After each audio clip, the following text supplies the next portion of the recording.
안녕하세요. 반갑습니다. 새해를 맞는 작정기도 두 번째 날을 우리가 맞지요. 작정하면서 기도하고 그리고 한 걸음 나아가서 주님의 마음을 품기 위해서 성경을 통독합니다. 적어도 한 권 정도를 우리가 통독을 하죠. 어제는 첫날 창세기 40장 정도를 읽으면 30일, 한 달이면 성경을 한 권 통독합니다. 그런데 창세기가 50장으로 구성되어 있기 때문에 끊어 읽지 못하고 통으로 읽어야 돼서 우리가 창세기를 한 권 다 읽었습니다. 오늘은 둘째 날 출애굽기를 읽을 차례인데 출애굽기는 40장으로 구성되어 있습니다. 그래서 오늘 40장 한 권 다 읽게 될 텐데 성경을 통으로 읽으면 유익합니다. 성경을 하루 한 장 내지 두 장 읽으면 성경을 깊이 세밀히 볼 수 있어서 참 좋은 장점도 있는데 통으로 보는 걸 놓칩니다. 통으로 보면 전체가 보입니다. 숲이 보입니다. 한 권 한 권 단위로 성경을 보게 되면 그러면 성경 한 권 전체가 내 마음속에 걸어 들어오게 됩니다. 전체를 보게 되니까 디테일한 건 조금 놓치게 되지만 전체를 볼 때 주님의 마음을 더 크게 볼 수 있다고 하는 장점이 있습니다. 그런 점에서 출애굽기라는 게 뭘까? 이제 표면적으로 드러난 출애굽기는 요셉이라고 하는 사람을 통해서 기근을 피하기 위해 야곱의 70명의 식구가 이집트로 이사를 가서 그 물이 많은 고센 땅, 나일강 부근의 고센이라고 하는 지역에서 그들이 자리를 잡습니다. 그리고 세월이 200년의 세월이 흘러갑니다. 요셉도 죽고 그리고 요셉을 아는 많은 사람들도 다 잊혀진 가운데 이스라엘 사람들은 엄청난 그 인구가 증가합니다. 그래서 70명이 들어갔는데 약 200년이 지나가는 동안에 약 200만 명 내지 300만 명으로 늘어나게 됩니다. 20살 이상 군인들의 숫자만 60만 명이 넘으니까 그들이 약 2만 3만 명의 200만 내지 300만 명의 인구로 늘어나게 된 것입니다. 이런 시점에 애굽 왕, 그러니까 이집트 왕 파라오가 이 불어나는 이 이스라엘 백성들을 그냥 내버려 뒀다가는 전세가 완전히 뒤집어질 것 같습니다. 이집트가 오히려 큰 위협을 당할 것 같습니다. 그래서 새로운 정책을 세우게 되는데 남자아이가 태어나면 다 죽이고 여자아이가 태어나면 살려서 노예로 부려라 라고 하는 정책을 세우게 됩니다. 그래서 집집마다 어린아기가 태어나는 순간 다 죽임을 당하게 되는데 이런 상황에서 이스라엘 백성들은 하나님 앞에 부르짖게 되고 하나님은 모세라고 하는 지도자를 보내서 그 모세를 통해서 이스라엘 백성들을 출애굽시켜 주십니다. 이집트에서 해방을 받게 하신다는 거죠. 이 출애굽 사건의 또 핵심은 바로 어린 양을 잡아서 그 피로 대문 문설주에 바름으로써 죽음의 천사가 그 피를 보고 패스오버 유월을 합니다.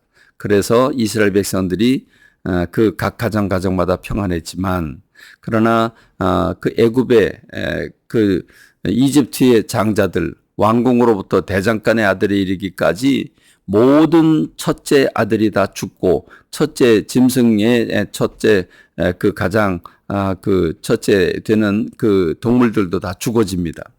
이 사건을 통해서 이 이집트의 파라오는 무조건 백기를 들고 무조건 해방을 선포하게 되죠. 그래서 이스라엘 백성들은 급하게 그 떡반죽 그 밀가루가 다 발효되지 못한 것을 어깨에 둘러매고 그리고 출애굽을 하게 되고 해방을 받게 되는 겁니다. 그러면 하나님께서 이스라엘 백성들을 왜 이렇게 해방시켜 주시는가? 그들을 예배의 공동체로 부르시기 위해서 광야로 불러내셨다고 말씀하고 있죠. 3일길을 가서 광야에서 하나님께 제사를 드리려고 한다고 하는 게 그 목적입니다. 하나님께서 이스라엘 백성들을 부르신 것은 더 큰 목적이 있습니다. 그것은 잃어버린 에덴 동산을 찾아주시기 위해서 이스라엘 백성들을 부르신 것입니다. 해방시켜 주신 것입니다. 이스라엘의 뿌리는 아브라함이죠. 아브라함과 이삭과 야곱이 창세기에서 하나님이 이스라엘이라고 하는 거대한 나라로 만들어 주시기 위해서 준비를 시켜 주시는데 아브라함, 이삭과 야곱을 통해서 준비를 시켜 주십니다. 그리고 때가 되자 하나님은 출애굽을 통해서 이 이집트에서 고난받고 노예의 삶을 살고 있는 그들이 하나님의 특별한 은혜로, 아니 예수 그리스도의 그 어린 양의 피로 구원을 받아서 해방을 받아 광야로 나와 오직 하나님을 예배하고, 그리고 그들이 그 천국을 맛보는 그런 것을 이제 이스라엘 백성들의 육체를 통해서 보여주고 있는 것입니다. 오늘 우리들로 말한다면 오늘 우리들에게는 예수 그리스도께서 우리의 죄를 대신 짊어지시기 위해서 이 땅에 오셔서 죽으심으로 우리가 이 죄악으로 가득 찬 세상에서 예수님의 보혈로 씻김을 받아 천국 백성이 되고 하나님 나라로 달려가는 것입니다. 마치 그들이 광야를 통과하는 것처럼 우리가 이 세상을 통과하고 하나님 나라로 가게 될 것입니다. 그것을 이스라엘을 통해서 보여주신다고 하는 것입니다.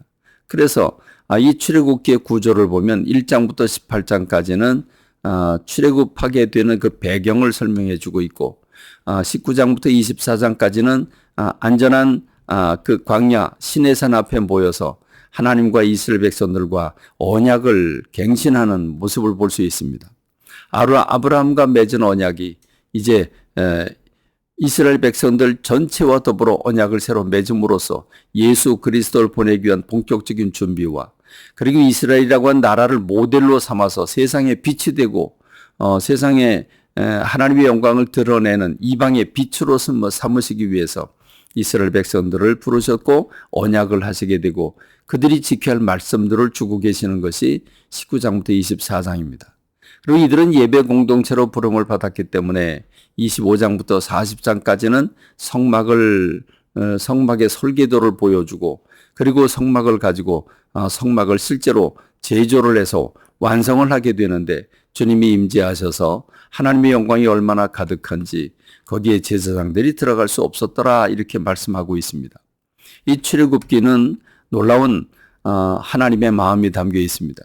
하늘에 계신 하나님께서 이 땅에서 그 고통받고 있는 백성들, 그들 가운데 찾아오시는데 성막이라고 하는 그 성막을 통해서 하나님이 이 땅에 임재하셔서 내가 너희들과 함께 있다라고 하는 걸 보여주시는 놀라운 사건이 이게 바로 출애굽 사건입니다. 그러므로 여러분, 출애굽기 오늘 40장 매우 길긴 하지만 이 긴 40장을 읽으면서 통으로 주님의 마음을 이해하고 그래서 주님의 마음을 품고 살아가는 저와 여러분이 되길 바라고, 오늘 하루 중 언제라도 주님 앞에 와서 주님 한 해를 맡기고 위탁하고 기도하는 여러분 되시기 바랍니다.